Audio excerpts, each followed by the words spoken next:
Hello friends, welcome to Telugu audio story. మీరు కనుక ఛానల్ని ఫస్ట్ టైం చూస్తున్నట్లయితే ఛానల్ సబ్స్క్రైబ్ చేయండి, లైక్ చేయండి. అలాగే ఈ స్టోరీపై మీ వాల్యుబుల్ ఒపీనియన్ని కమెంట్ రూపంలో తెలియజేయండి. ఇక కథలోకి వెళ్దామా? సీక్రెట్ లవ్ పార్ట్ 5 చూసే ముందు పార్ట్ 4 చూడండి. లింక్ డిస్క్రిప్షన్లో ఇవ్వడం జరిగింది. అటు నుంచి చెప్పింది విని ఈవినింగ్ మీకు రిపోర్ట్ చేస్తాను సార్, ప్లీజ్ ఎటువంటి సీరియస్ యాక్షన్ తీసుకోవద్దు అని ఎటువంటి తడబాటు లేని ఒక సీరియస్నెస్తో చెప్పిన అభినవ్, మిమ్మల్ని దాటి ఇన్ఫర్మేషన్ బయటకు రాకుండా చూసుకోండి. Rajveer is not a normal person. అది మీకు నేను చెప్పాల్సిన అవసరం లేదు. అంకుల్కి తెలిస్తే ప్రాబ్లం అవుతుంది అని చెప్పి అవతలి వాళ్ళు రిప్లై విని కాల్ కట్ చేసిన అభినవ్ కళ్ళలో ఆత్రంగా వెయిట్ చేస్తున్న అతని క్లయింట్కి మించిన అసహనం. విసుగ్గున్న అభినవ్ మూడ్కి సార్ అని నెమ్మదిగా పిలిచాడు సదర్ క్లయింట్. 5 కోట్లు అడ్వాన్స్ 3, ఆఫ్టర్ 1 వీక్ 2 అరేంజ్ చేసుకొని చెప్పండి అని పేపర్స్ టేబుల్ మీద పడేసి సిగరెట్ వేలి మధ్యలోకి తీసుకున్నాడు అభినవ్. మాట ఇస్తే ఆ మ్యాటర్లో ఎంత స్ట్రాంగ్గా ఉంటాడో డబ్బు విషయంలో అంతే మొండిగా ఉండే అభినవ్ చెప్పిన ప్రైస్కి అప్పటి వరకు ఉన్న టెన్షన్ ప్లేస్లో నీరసం వచ్చి కూర్చుంటే అన్నదమ్ములిద్దరూ మొహాలు చూసుకున్నారు. అంత డబ్బా అనుకుంటూ, దీని అవ్వ, దీనిలో సగం వాళ్ళ మొహాన పడేస్తే వాళ్లే మూసుకొని కేసు వెనక్కి తీసుకుంటారు అని అరుస్తున్న తమ్ముడు నోరు నొక్కేసి, వాడికి తెలియదు సార్, లోకం మీద బొత్తిగా అవగాహన లేదు, మీరు చెప్పినంత నేను అరేంజ్ చేసుకుని వస్తాను అని తమ్ముడిని లాక్కుని వెళ్ళాడు సదర్ క్లయింట్. వాళ్ళు ఖచ్చితంగా చెప్పినంత పట్టుకొస్తారన్న క్యాలిక్యులేటెడ్ మైండ్లో ఉన్న అభినవ్ తన అసిస్టెంట్ని పిలిచి కేసు రిజిస్టర్ చేయమని డాక్యుమెంట్స్ ఇచ్చి పంపి రాజ్కి కాల్ చేశాడు. బైక్ డ్రైవింగ్లో ఉండి బ్లూటూత్ ఆన్ చేసి చెప్పరా అన్నాడు రాజ్. ఏం చేసావు రాత్రి అని సీరియస్గా అడిగాడు అభినవ్. వాడు కంప్లైంట్ చేశాడా అని చాలా ఈజీగా ప్రశ్నిస్తే, ఎంత బలిపేంట్రా నీకు అని గొంతు పెంచాడు అభినవ్. ఓకే, పబ్వాడు కేసు పెట్టాడు అంతేనా అన్నాడు కన్ఫర్మ్ చేస్తూ మళ్ళీ నిర్లక్ష్యంగా. సీరియస్నెస్ మిస్ అయిన రాజ్ బిహేవియర్కి మరో సిగరెట్ లైట్ చేసుకుంటూ, లాలస కంప్లైంట్ ఫైల్ చేసింది అని ఇర్రిటేషన్ వాయిస్తో విసుగ్గా చెప్పాడు అభినవ్. అస్సలు ఇమాజినేషన్లో లేని లాలస పేరు వింటూనే బైక్ బ్రేక్ వేసిన రాజ్ ఫోన్ చేతిలోకి తీసుకొని బ్లూటూత్ పీకేసి కమ్ అగైన్ అన్నాడు షాక్తో. కూర్గ్ రాయల్ పబ్ హౌస్లో నువ్వు తన మీద ఫోర్స్ చేశావని లాలస కేసు ఫైల్ చేసింది. అక్కడ నువ్వు చేసిన బీభత్సం కూడా అందుకు సపోర్ట్ చేసింది. పబ్ ఓనర్ సాక్షి సంతకం పెట్టాడు. Coorg divisional SI case file చేసి నాకు కాల్ చేశాడు అని అభినవ్ సీరియస్గా ఎక్స్ప్లెయిన్ చేస్తూ ఉంటే కళ్ళు మూసుకున్న రాజ్ ఒక corner స్మైల్తో Lalasa full picture imagine చేసుకుంటూ, దాని వుడ్ బి నన్ను కెలికితే నేను వెళ్ళి దీన్ని గోకాను, ఇప్పుడు అది డిస్టర్బ్ అయ్యి నన్ను ఫ్రేమ్లో ఫిక్స్ చేసింది, లీవ్ ఇట్, నెక్స్ట్ 24 అవర్స్లో ఫోర్స్ చేశాను అని చెప్పిన దాని నోటి నుంచే పోటుగాడు అనిపించుకొని కేసు వాపస్ తీసుకునేలా చేస్తాను అని ఫుల్ యాటిట్యూడ్తో క్లారిటీ ఇచ్చి, ఇటువంటి చిల్లర మ్యాటర్స్ అన్నీ నీ వరకు తేకుండా ముందే ఎస్ఐ గడికి దించాలి అంటున్న రాజ్ యాటిట్యూడ్కి బ్రేక్ వేస్తూ, మళ్ళీ కూర్గు వెళ్తావా అన్నాడు డౌట్ ప్లేస్ చిరాకుతో. తప్పదురా, ప్రకృతి పిలుస్తుంది. ఆ కూర్కి నాకు అస్సలు సెట్ అవ్వదు. ఆయన మాటి మాటికి పిలుస్తుంది. చెప్తే నువ్వు నమ్మవు, కానీ ప్రకృతికి నా మీద ప్రేమ చాలా ఎక్కువ మామా. రాత్రి కూడా పర్ఫెక్ట్ ఫిగర్ని పట్టుకొచ్చి నా చేతిలో పెట్టింది అని సహస్రని తలుచుకుంటున్న ఒకలాంటి ట్రాన్స్లో చెప్తూ ఉంటే, ఇప్పటికి ఉన్నవి సరిపోలేదా, మళ్ళీ ఏం చేసావరా అని అరిచాడు అభినవ్.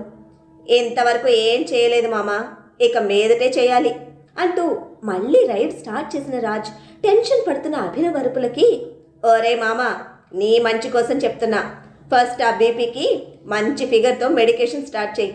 బ్రహ్మచారిగానే బీపీ ఎక్కువయ్యి నీ బ్రెయిన్ బ్లాస్ట్ అయితే నీ బెస్ట్ ఫ్రెండ్గా మొదట నేనే రా ఫీల్ అయ్యేది అని టాపిక్ డైవర్ట్ చేసి ఆట పట్టిస్తూ ఉంటే ఆ అమ్మాయిల గురించి అస్సలు ఎటువంటి ఆలోచన లేని అభి, ఏ చెత్తంతా నా దగ్గర పెట్టకు అని పళ్ళు నూరుతూ కాల్ కట్ చేశాడు. చెత్త చెత్త అని చేదరించుకునే వీడి బ్రహ్మచారి బ్రతుక్కి ఆ చెత్తలోని సుగంధం తెలియడం లేదు. మనం దూరంగా ఉన్నంత మాత్రాన ఆ చెత్త మనల్ని చెరపకుండా ఉంటుందా? ఆ సుగంధం అట్రాక్ట్ చేయకుండా ఉంటుందా? అందాలు ఆరబోసి అకౌంట్లు ఖాళీ చేసి మనల్ని చెడగొట్టి దారి అది పోతుంది. వీడికి చెప్తే అర్థం కాదు. వీడిని చెడగొట్టే చెత్త ఇంతవరకు వీడి లైఫ్లోకి ఎంటర్ కాలేదు. వన్స్ ఎంటర్ అయితే అప్పుడు అర్థమవుతుంది మనం ఎంత వద్దనుకున్నా ఆ చెత్త మనల్ని వదలదు అని. అభినవ్ మాటలకి కౌంటర్ వేసుకుంటూ రావాల్సిన ప్లేస్ రీచ్ కావడంతో బైక్ పార్క్ చేసి లోపలికి వెళ్తున్న రాజ్కి ఎదురొచ్చింది Preethi. Sinha group of industry CEO ఒక కామన్ పర్సన్లా బైక్ మీద రావడం చూడడమే షాక్ అయిన ప్రీతి అతిశయంతో వాట్ ఈస్ దిస్ అని భుజాలు ఎగరేస్తూ అడిగింది. వాట్ అంటూ ప్రీతి క్వశ్చన్కి రాజ్ ఎదురు ప్రశ్నిస్తే ఆర్ యు మ్యాడ్? ఆ బైక్ ఏంటి, ఈ డ్రెస్ ఏంటి? You are not a common person Raj. Just imagine yourself, ఎంత సింపుల్గా ఇలా బైక్ మీద రావడం అండ్ స్ట్రీట్స్ మీద ఎంతమంది చూస్తుంటారు అని ఆశ్చర్యం, అసహనం, టెన్షన్ కలగలిపిన కామన్ నేచర్తో అడుగుతూ ఉంటే హెల్మెట్ లోపల ఉన్న తల ఎవడిదనేది ఎవ్వడికి తెలీదు అని సెటైర్ వేసి ప్రీతి ఎక్స్ప్రెషన్కి చెక్ పెట్టి స్టార్ట్ అయిందా అని అడుగుతూ అక్కడ షర్ట్ సెట్ చేసుకుంటూ ఉంటే నువ్వు రాకుండా ఎలా స్టార్ట్ చేస్తాం అని ప్రశ్నిస్తూ చెదిరిపోయిన రాజ్ హెయిర్ చేయి ముందుకు పెట్టి మెడ మీదుగా సెట్ చేస్తోంది ప్రీతి. డాడ్ ఉన్నారుగా అని కనుబొమ్మలు ముడివేస్తే Sinha group of industry CEO నువ్వు అని స్ట్రెస్ చేసి చెప్పింది ప్రీతి. ఆ ప్లేస్ నాకు ఇచ్చింది డాడ్. ఫినిష్ చేయడానికి ఆయన ఉన్నారు, హ్యాండిల్ చేయడానికి నువ్వున్నావు. ఇంకా దేనికోసం వెయిట్ చేస్తున్నావు అని సీరియస్గా అడిగాడు. కమ్ ఆన్ రాజ్, ప్రతిదానికి సీరియస్ అవ్వకు. పిల్లలు కనెక్ట్ అయింది నీతో, వాళ్ళు వెయిట్ చేస్తోంది నీకోసం. సైన్ పవర్ ఉంది నీకు. యాజ్ ఎ కంపెనీ సీఈఓ నువ్వు ఇక్కడ ఉండాలి, అది ఫార్మాలిటీ అని అంతే సీరియస్గా ఆన్సర్ ఇచ్చింది ప్రీతి. ఎక్కడ ఎలా లాక్ చేయాలో నీకు బాగా తెలిసే అని కోపంతోనే కాంప్లిమెంట్ ఇస్తే నవ్వుతూ థ్యాంక్ యూ అంది ప్రీతి.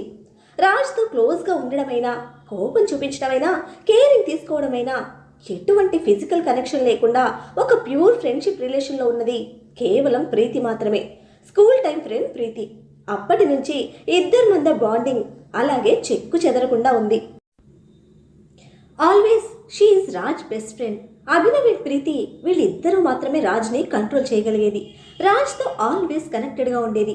నేను రఫ్గా ఉంటేనే I like myself, stop బేబీలా సెట్ చేయకు అని ప్రీతి స్మూత్ చేసిన హెయిర్ని వేళ్లతో చెరిపేసుకొని పద అంటూ ముందుకు నడుస్తూ ఉంటే కారేమైంది అంటూ అనుసరించింది ప్రీతి. ప్రకృతితో ప్రేమలో పడింది, విడదీయడం ఇష్టం లేక వదిలేసి వచ్చాను అన్న రాజ్ ఆన్సర్కి విస్తుపోయి ఆగి చూసింది ప్రీతి. బ్రేక్స్ వేయకు, రా ఫాస్ట్గా అని రాజ్ కసిరేసరికి మరి ఫోన్ అంటూ అడుగు ముందుకు వేసిన ప్రీతిని చూసి కన్నింగ్ స్మైల్తో వాళ్ళ లవ్కి కంపెనీ ఇస్తుందిలే అని వదిలేశా అని పెద్ద పెద్ద అడుగులతో వెళుతున్న రాజ్ని ఇడియట్, ఎలా ఫ్రేమ్ చేస్తావురా, ఇటువంటి డైలాగ్స్ అన్నీ కరెక్ట్గా కనెక్ట్ అయిపోతాయి అని చనువుగా తిడుతూ హీల్స్ మీద పరుగు లాంటి నడకతో ఫాలో అవుతోంది ప్రీతి. ఫస్ట్ ఫ్లోర్ ప్రేయర్ హాల్లో పిల్లలందరూ పద్ధతిగా లైన్లో ఫామ్ అయి ఉన్నారు. Teachers, staff and organisation management ఇంకా రాజ్ ఫాదర్ జైదేవ్ సిన్హా కూడా అక్కడే ఉన్నారు. జస్ట్ ఒక మార్నింగ్ ప్రేయర్కి అటెండ్ అయిన గెస్ట్లా ఎటువంటి ఆర్భాటం హడావిడి లేకుండా చాలా నార్మల్గా రెగ్యులర్ ప్రేయర్లా ఉంది అక్కడి వాతావరణం. రాజ్ని చూడగానే ఉత్సాహంగా నవ్వుతూ చేతులు కదుపుతున్న పిల్లలకి సైలెంట్గా ఉండమని చూపిస్తూనే వేళ్లు కదుపుతూ వెళ్ళి డయాస్ మీద తండ్రి పక్కన కూర్చున్నాడు రాజ్. లేటుగా వచ్చిన కొడుకుని సీరియస్గా ఓ చూపు చూసిన జెవియర్ గారు తిరిగి ప్రీతిని చూస్తే ఇట్స్ ఓకే అంకుల్, వచ్చేసాడుగా అని కన్విన్స్ చేస్తూ ఆయన పక్కనే కూర్చుంది. మేనేజ్మెంట్ హెడ్ మైక్ తీసుకొని స్పీచ్ స్టార్ట్ చేశారు. సిన్హా గ్రూప్ ఆఫ్ ఇండస్ట్రీస్ ఒక ఆర్గనైజేషన్ని అడాప్ట్ చేసుకుంటున్న విషయం మీడియాకి నాట్ ఏ సింపుల్ మ్యాటర్.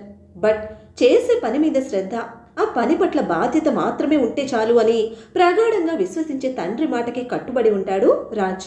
ఈ మీడియా పబ్లిసిటీ ఇటువంటివన్నీ రాజ్ దృష్టిలో నథింగ్. అందుకే ఆర్గనైజేషన్ మేనేజ్మెంట్కి కూడా చాలా స్ట్రిక్ట్గా చెప్పాడు రాజ్, ఎటువంటి ఇన్ఫర్మేషన్ ఎవ్వరికీ తెలియాల్సిన అవసరం లేదని.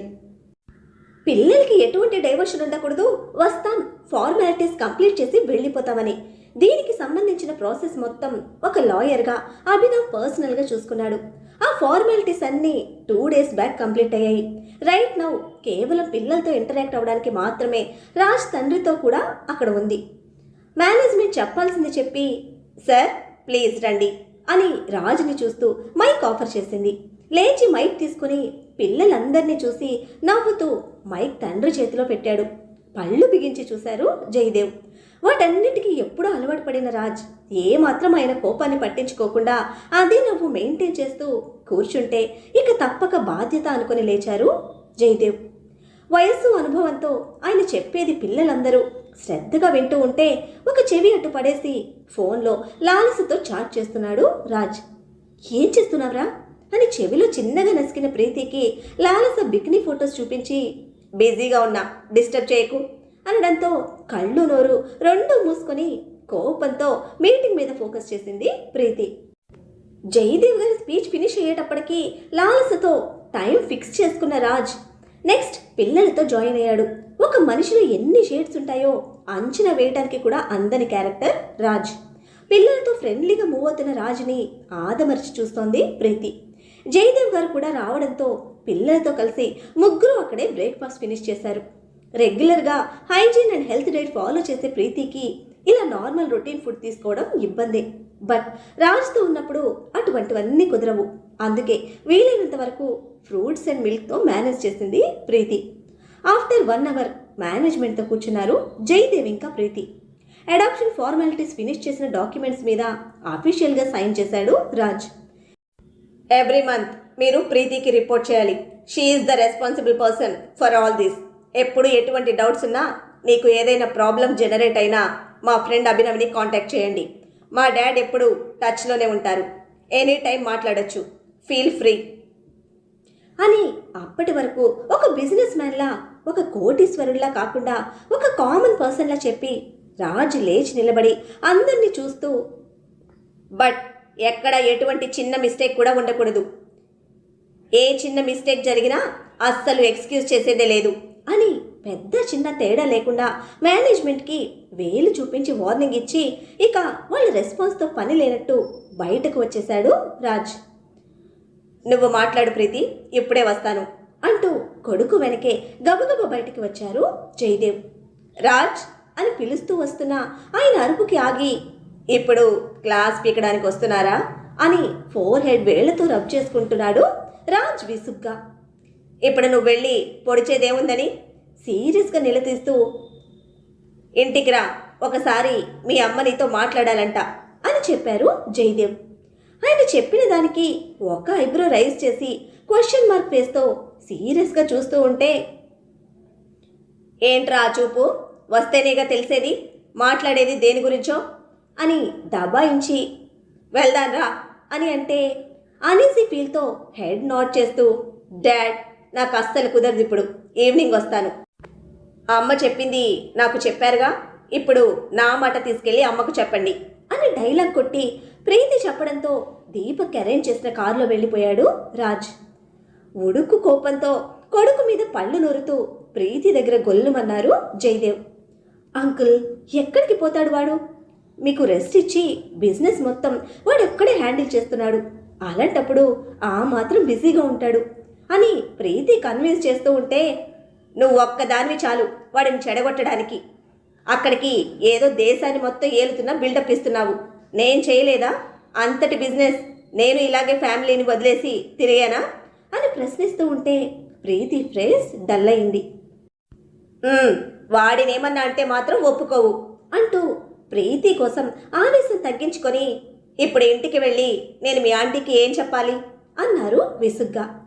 అయితే కంపెనీకి వెళ్ళిపోదాం, ఈవినింగ్ రాజ్ని వెంట పెట్టుకుని తీసుకువెళ్ళండి అని అడ్వైస్ చేయడంతో ప్రీతి ఐడియాతో ఇద్దరు కంపెనీకి స్టార్ట్ అయ్యారు. రాజ్ కంపెనీకి వచ్చేసరికి తన ఛాంబర్లో వెయిట్ చేస్తూ ఉన్నాడు అభినవ్. అతని మొహంలోని సీరియస్నెస్కి అతని ముందు టేబుల్ మీద ఉన్న తను పంపిన పేపర్స్ చూసిన రాజ్కి మ్యాటర్ అర్థమైంది. నా ఛాంబర్లో స్మోక్ చేయొద్దని నీకెన్నిసార్లు చెప్పాను మామా అంటూ డోర్ క్లోజ్ చేసి ఎయిర్ ప్యూరిఫైయర్ ఆన్ చేసి వచ్చి తన చైర్లో కూర్చున్నాడు రాజ్. వాట్ ఈస్ దిస్ అని చాలా సీరియస్గా అగ్రిమెంట్ పేపర్స్ రాజ్ సైడ్కి ఫోర్స్గా తోసి అడిగాడు. చదివాక అర్థం కాలేదా అని అతని సీరియస్నెస్ పట్టించుకోకుండా ల్యాప్టాప్ ఓపెన్ చేశాడు తన వర్క్ చేసుకోవడానికి. చదివాను కాబట్టి అడుగుతున్నాను, అసలు ఏం చేస్తున్నావు? నీకు ఏమైనా అర్థం అవుతుందా అన్నాడు. అర్థం కాకుండా అగ్రిమెంట్ పేపర్స్ నీ వరకు పంపుతానా? నాకు వాటిలో ఉన్నట్టు అగ్రిమెంట్ చేయించు. ఫస్ట్ టైం ఒక ఆడదానితో 3 months గడపాలని ఫిక్స్ అయ్యాను. నా మెంటాలిటీకి సెట్ అయ్యే విధంగా ఆడపిల్లల కోసం ప్రతిసారి సెర్చ్ చేయాలంటే విసుగ్గా ఉంది. అందుకే ఈ agreement love and also secret love అని రాజ్ అంటూ ఉంటే కళ్ళు చిట్లించాడు అభినవ్. మామ్ అండ్ డాడ్కి తెలియకూడదు, అట్ ద సేమ్ టైం ఇంకెవ్వరికీ తెలియకూడదు.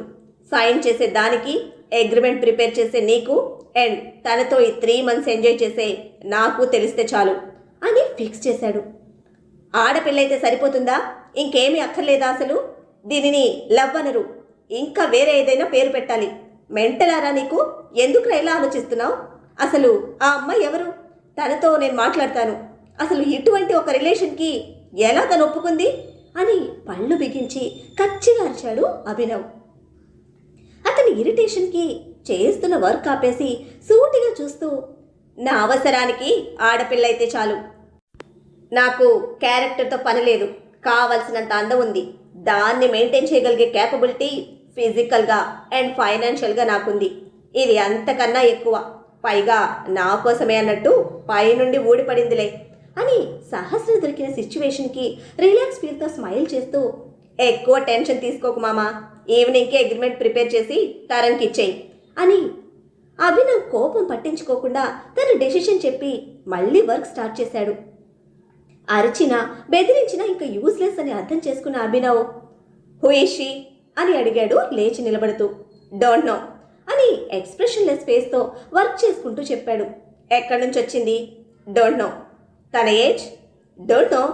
జాబ్, స్టడీస్, బ్యాక్గ్రౌండ్ అని బలుపు బాబు నిర్లక్ష్యానికి కళ్ళు పొడిచి అనుమానంగా క్వశ్చన్ చేస్తూ ఉంటే ప్రశ్న మీద ప్రశ్నతో విసిగిస్తున్న అభినవ్ మీద తిక్కతో తలెత్తిన రాజ్, నీ అబ్బా అవన్నీ నాకెందుకురా?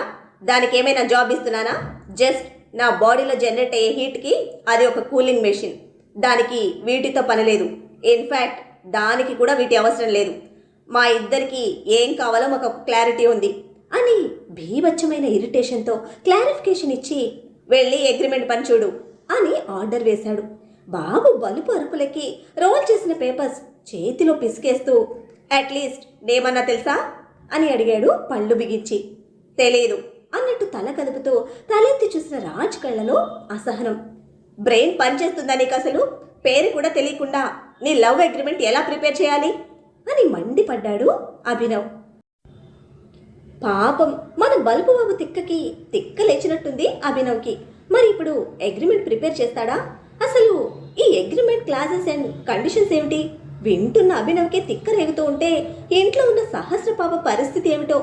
ఈ అగ్రిమెంట్కి ఒప్పుకుంటుందా? అయినా బాబు పక్కవాడికి ఛాన్స్ ఇస్తాడా ఒప్పుకోవడానికి, ఒప్పుకోకపోవడానికి? దేవుడా, పాప నువ్వైనా ఆ పాపని కాస్త పట్టించుకో, లేకపోతే ఏమైపోతుందో బిడ్డ. మరి మీరు కూడా ఫాలో చేసేయండి.